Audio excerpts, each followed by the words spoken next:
Praise the lord. ఈరోజు ఒక ముఖ్యమైన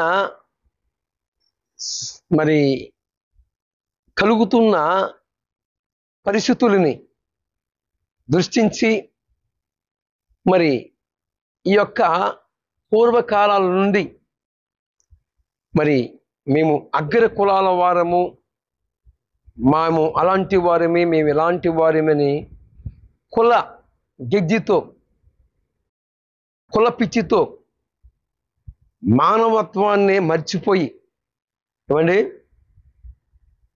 పూర్వకాలాల నుండి దేవుని ప్రజలని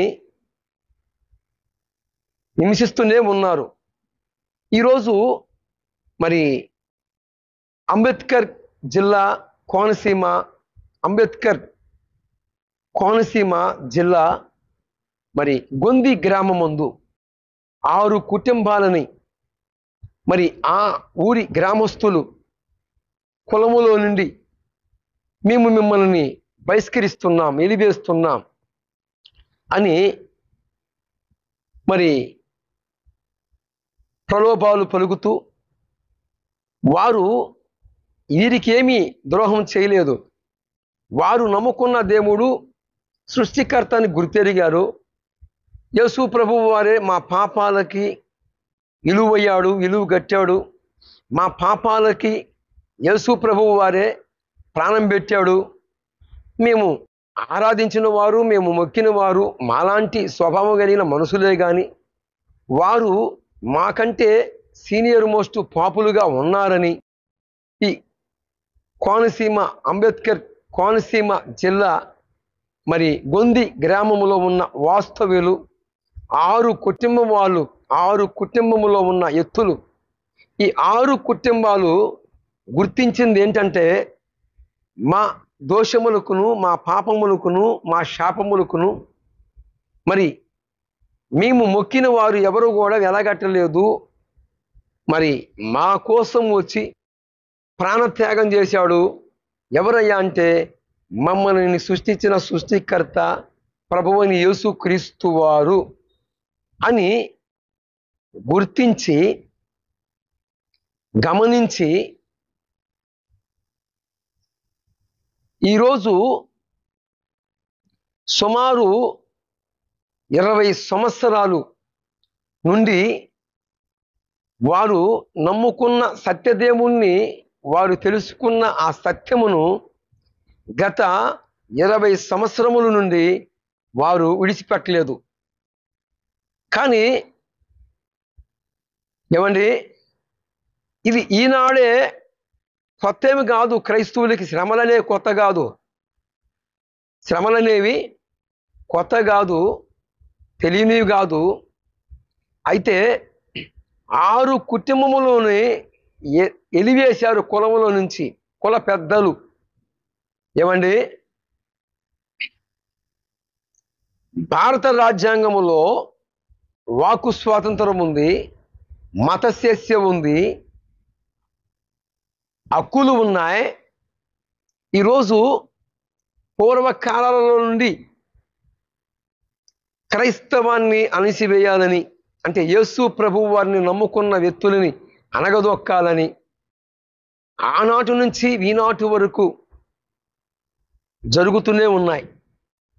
జరుగుతున్నప్పటికీ మరి దేవుని యొక్క మహాకృప, ఆయన వాత్సల్యత ఎక్కడైతే పాపము విస్తరించునో అక్కడ ఆయన కృప ఉంటుందని దేవుని వాక్యము ఇచ్చిన ప్రకారముగా ఈరోజు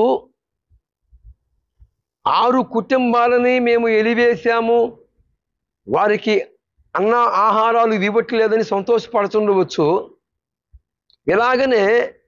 ఇలాగనే పరిశుద్ధ గ్రంథములో ఒకడు ఇలాగనే విర్రవీగాడు. దేవుని ప్రజలని దేవుని వద్దకి వెళ్ళి ఆరాధన చేసుకోకుండా అడ్డగిస్తూ ఉన్నాడు.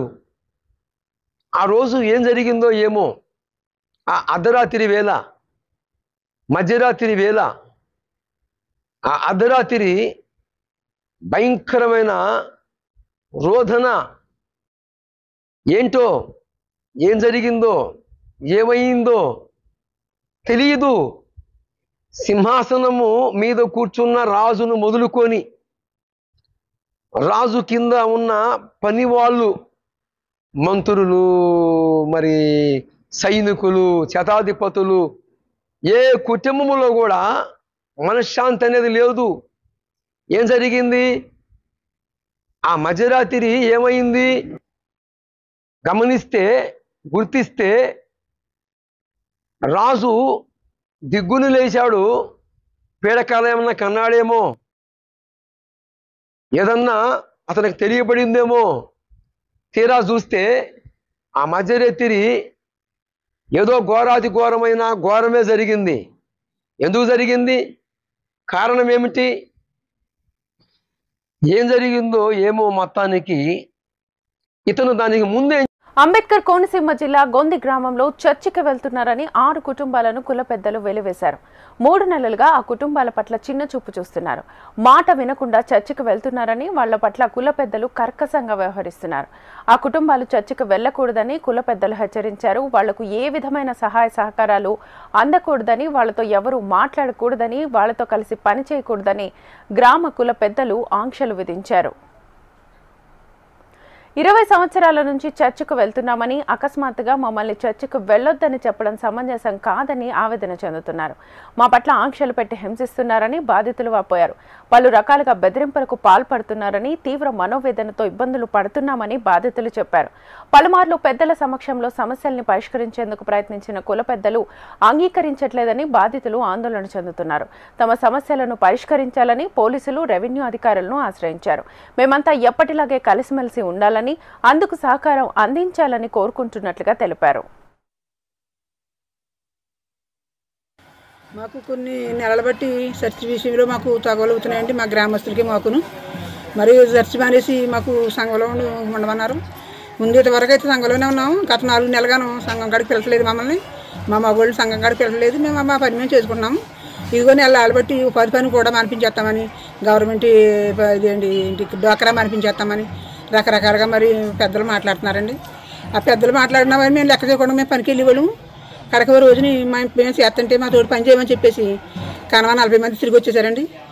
మరి మా తోడు పని చేయడానికి కూడా ఇష్టం లేదండి నెలకి. మా తోడు మాట్లాడితే 5,000 జుర్మానం అని చిన్నోళ్ళు, పెద్దోళ్ళు, ఆడోళ్ళు, మగోళ్ళు ఎవరో మా తోడు మాట్లాడకుండా మాకు అన్ని విధాలా కూడా ఇబ్బంది పెడుతున్నారు. మాకు మరి ఏం చేయమంటారు మాకు ఏం అర్థం కావట్లేదు. అందుకని మిమ్మల్ని సహకరించామని మేము. మరి మీరు న్యాయం చేస్తారని మరి మేము ఇంకా ఏం చెప్పాలో మరి. ఈ 5 కుటుంబాలను వెలివేసినటువంటి బాధితులు ఎవరైతే ఉన్నారో వారు చాలా దిగ్భ్రాంతికి గురైనటువంటి సంఘటనలు ఇక్కడ చూస్తూ ఉన్నాం. దయచేసి జరుగుతున్నటువంటి సంఘటనలన్నింటినీ కూడా పెద్దలు ఎవరైతే ఉన్నారో వీరందరూ కూడా దీనిపైన సముఖ విచారణ జరిపించి ఎవరైతే ఈ సంఘటనకు పాల్పడుచున్నారో వారిపై తగు చర్యలు తీసుకోవాలని మా గ్రామం తరఫున మేమందరం కోరుచున్నాం.